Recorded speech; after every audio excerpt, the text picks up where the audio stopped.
number 7. Amelia knows 31 people and randomly invites 3 to a dinner party. What is the probability that Roxanne, Kate, and Eliza are selected to be invited to the dinner party? There's no difference between being picked first or second or third to the dinner party. You're all getting the same prize, a dinner party. This is a combination because order does not matter. If Amelia picks Roxanne to come to the party, she's not going to pick Roxanne and Roxanne and Roxanne. Roxanne's coming to the party. The maximum number of times she can come to the party is once. This is without replacement.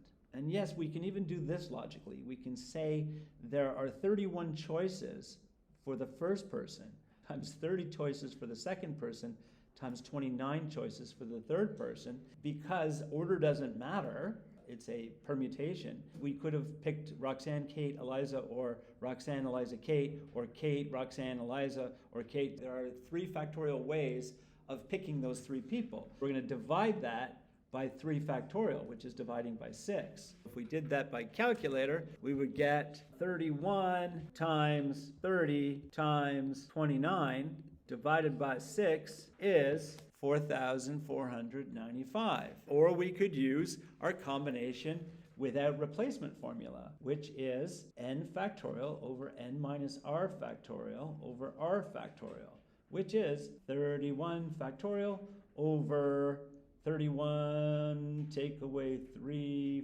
factorial over 3 factorial. That gives us 31 factorial, huge number, divided by 28 factorial divided by 3 factorial, which is the same number, 4495. The probability that Roxanne, Kate, and Eliza are selected, this is just one outcome out of the 4495. That is it for question number 7.